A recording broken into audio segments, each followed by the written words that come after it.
Go ahead and get to our lesson. Okay, so yesterday we started discussing one of Joseph's sons. One of Jacob's sons. His name was Joseph. So if you remember, I told you Jacob did have 4 wives, and he had Rachel, though, she had only 2 of the sons. Jacob had 13 children total, but Rachel only had 2 of those children, which were Joseph and Benjamin.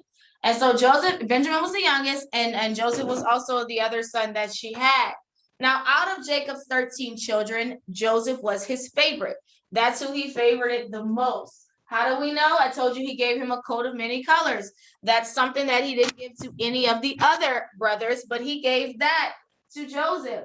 So he gave that to Joseph, and when the brothers saw what their father had given Joseph, the coat of many colors, only him, they were jealous of Joseph, and they did not like him because he was their father's favorite.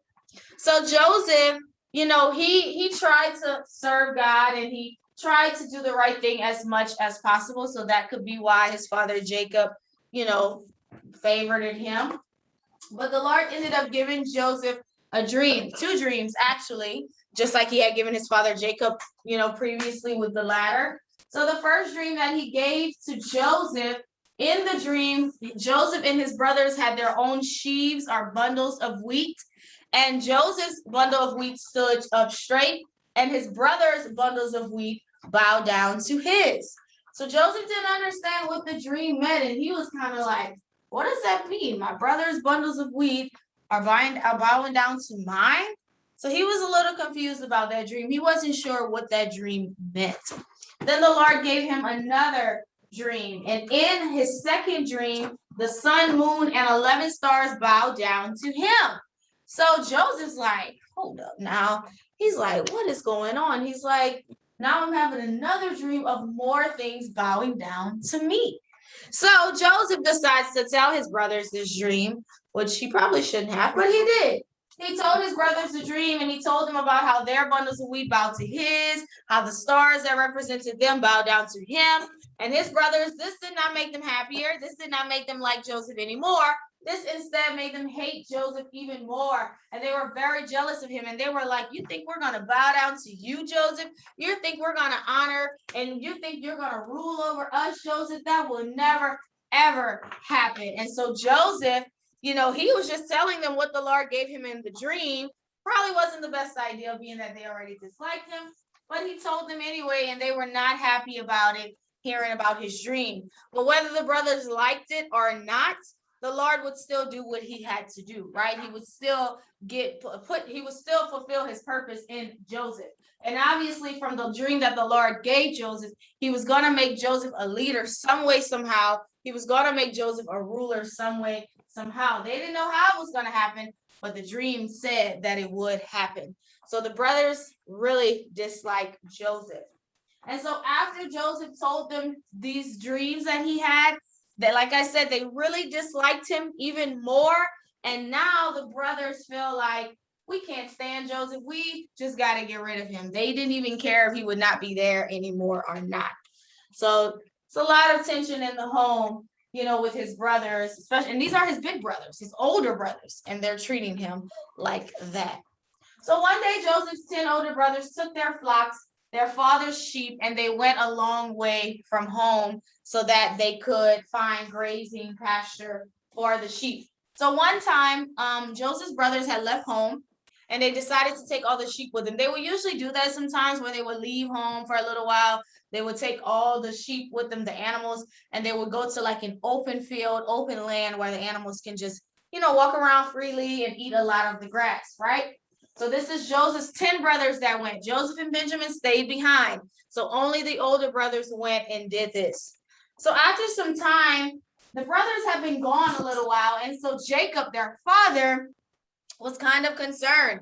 So he asked Joseph, he said, Joseph, I want you to go check on your brothers to make sure that they're okay. Go make sure that they're fine. Go make sure that they are, they're getting along. And if the sheep are okay, I need you to go do that for me. And then come back and let me know how they are. So Joseph listened, and he went and he did what his father said. not knowing this would be the last time he would see his father in a long time, years, and we'll get to that. So Joseph leaves home, going to check on his brothers to see if they're okay, like his father asked, to see if they're, everything is going well. He's going to check on them. So when Joseph was nearing by them, there was a man, and the man was like, who are you looking for? What are you looking for? And Joseph said, well, I'm looking for the sons of Jacob, the 10 sons of Jacob. Do you know where they are? And the man said, oh, yes, I've seen them. They went over to Dothan, about 15 miles up the road. So Joseph went that way to go find his brothers. So he finally sees them from a distance. You know how, like, if you're walking up to someone, you're not close by them yet, but you can see them far away. You see that where they are far away. Yeah. So he saw his brothers from a distance, and they saw him from a distance. So Joseph is happy to see them because he's like, oh, well, they're fine. Everything looks fine. But when the brothers see Joseph coming, they're not happy to see Joseph. And then they're like, what does he want now? Why is he coming here to check on us? Why is he coming meet us here? They were like, you know what? It would be a good idea for us to get rid of him. We're far away from home. Father's not around. Nobody else is around to see or hear what we would do to get rid of Joseph. Now, this is terrible, right? These are his brothers that are planning to do this to him. His brothers. We all have siblings. Some of us have siblings, or somebody that's close to us. And imagine them wanting to harm us, right? That's not okay. That's not okay at all. And so his brothers, same father, some of them, they want to get rid of their younger brothers. So it's just not okay. And it's all because they're jealous of him, all because of his dreams. That's really what it started from. And also the favoritism from their father. So it's all rooted in jealousy and hatred for Joseph. And they're going to allow this to lead them to try to harm their brother. And so they were like, yep, let's just get rid of him. Let's do whatever we can. So they started to think of a plan, a way they could get rid of Joseph. But Reuben, who was the oldest brother, he was kind of like, guys, I don't think it would be okay if we killed him, right? He says, I don't think that would be a great idea for us to do that. So they're like, okay, so what do you want to do, Reuben? We just know we want to get rid of him. We don't want him around anymore. We just want to do something where we don't have to be bothered with Joseph anymore. So thank God for Reuben, right? That Reuben kind of stepped up a little bit, somewhat, and tried to step in to stop them from harming Joseph. And so Reuben said, okay, we're not going to kill him, but let's just throw him in a pit, a deep, dark pit, right? And then maybe he won't be able to get out. He won't be able to get any food, and maybe an animal will come and eat him, right? Now, Reuben, it was great that Reuben stepped in, but he really didn't help out because he's still making them do something to him, right? So yeah, so it was an idea that he had, but it wasn't like Reuben didn't step in to say, guys, we shouldn't do this at all. Reuben just said, oh, let's not kill him. Let's just throw him in a pit and he'll just die eventually. So yeah, that wasn't any better than what they wanted to do, right? But Reuben kind of secretly had a plan that he was going to come back and let Joseph out of the pit, But the thing is, he should have stepped up at that time as the oldest sibling. He should have stepped up and said, no, we're not going to do this to our brother. He's our brother. We love him. Yes, we may not get along with him. Yes, we may feel a way towards him, but he is still our brother. He still has a life just like we have a life. That's what Reuben should have said, right? That's what he should have said. But he didn't. Instead, Reuben's like, oh, let's throw him in a pit, even though he secretly wanted to go back and get him. He still, it still wasn't enough, right? That Reuben was trying to do. So he said, let's go ahead and throw him in a pit and he won't be able to get out. He'll starve. Maybe an animal will come and eat him. Let's just do that. And so the brothers were like, okay, we like that idea, Reuben. Let's go ahead and do that.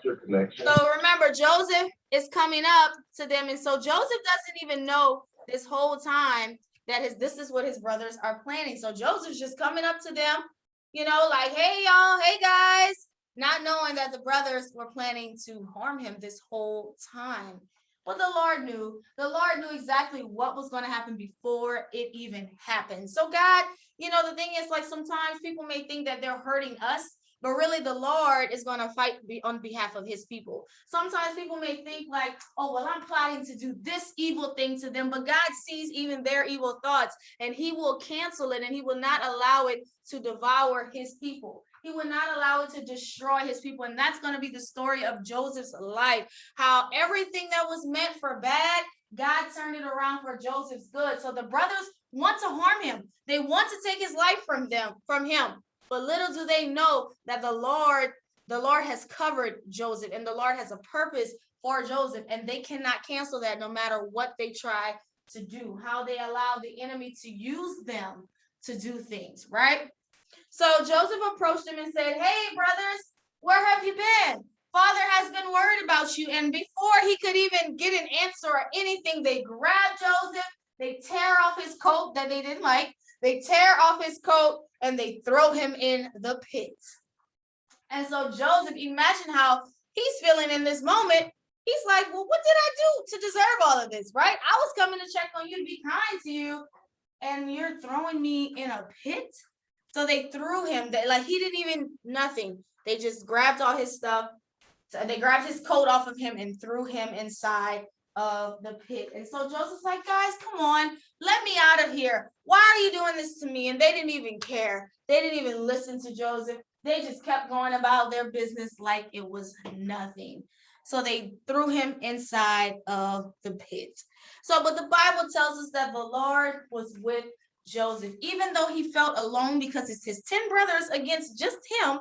Even though he felt alone, he was not alone. The Lord was with him. And that's something that we always should remember, that even though we may feel alone, or we're by ourselves sometimes, or that no one is listening, or that no one is concerned, the Lord always is, all the time. Even though we may not see him or hear him all the time, he is there and he cares. And when you feel like that, that's your time to pray and say, Lord, could you please comfort me? Could you please, give me joy, God? Can I feel your presence? Because the Bible tells us that in his presence is fullness of joy. And so whenever his presence comes, he gives us joy, and whatever else that we need from him, he gives it to us. So never feel like you're alone or by yourself, because God is there and he's present always. And so that's what the Bible tells us about this moment in Joseph's life, is that the Lord was with him, which God was. Even though all of this bad is happening, you may say, well, why wouldn't God stop them from doing this bad?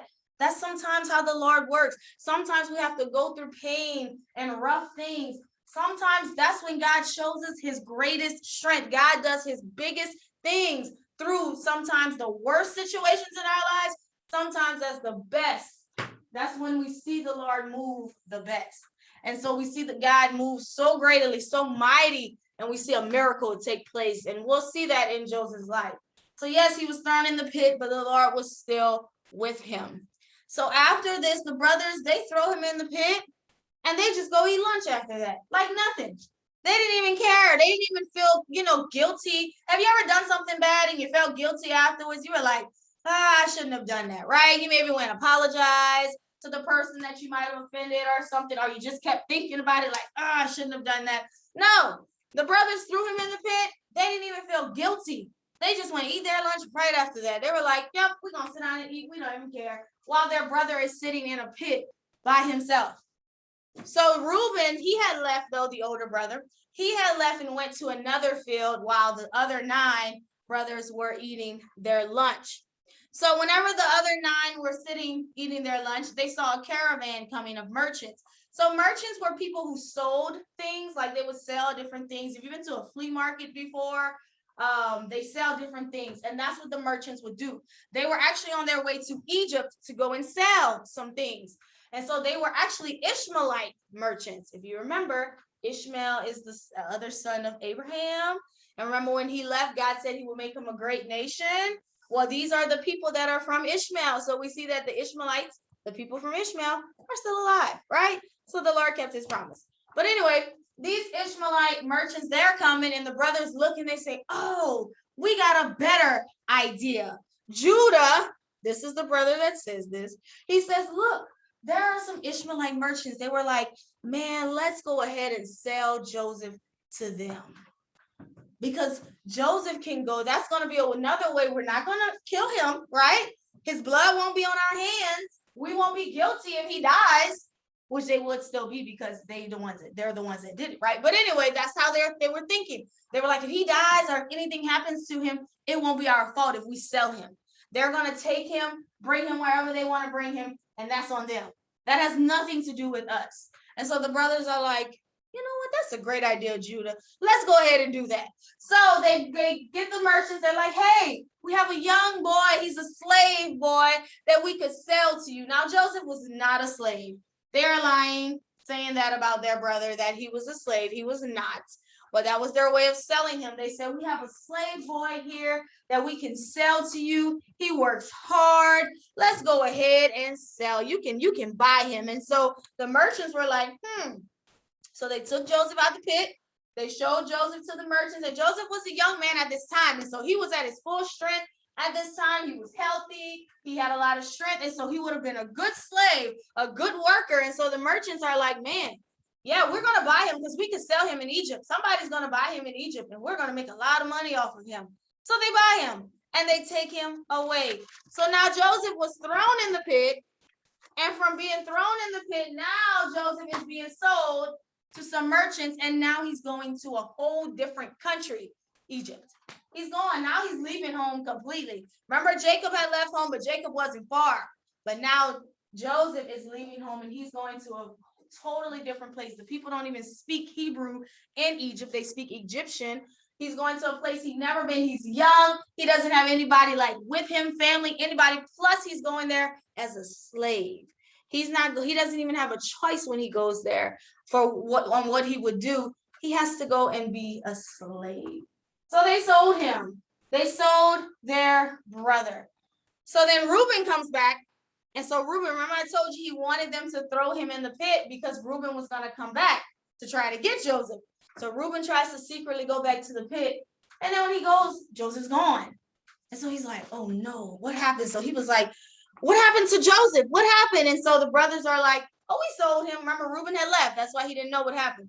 They were like, oh, we sold him. And so Reuben's like, you sold him? Why would you do that? And so he was long gone by then. It was, Joseph was gone. He might have been in Egypt already, but he was gone by that time. So he's like, well, what are we going to tell father? Because remember, Joseph was sent to check on his brothers by their father, Jacob. So he's like, we have to go back home and we have to tell father something. We can't just go back home and not address that Joseph is gone. Father is going to be deeply upset about this. What are we going to tell him? We can't tell him that we sold him. That won't be right. And so the brothers are like, okay, look, let's do this. So they're coming up with all kinds of ideas, right? Wicked ideas to get rid of their brother. It's just not good. So they said, listen, let's just tear up his coat. Let's tear it up in pieces. And we're going to get some blood from an animal. We'll put the blood on the coat. And we'll say that a wild animal came and attacked him. And all we found was his coat. So that's what they were going to lie to their father and say. That an animal came and attacked Joseph. And that's all they found was the coat. That Joseph, the animal obviously must have taken his body or something. So they go home, and guess what they tell their father? That an animal came and ate Joseph. And Jacob, when he realized this, Jacob was so heartbroken. Because remember, Joseph was his favorite son.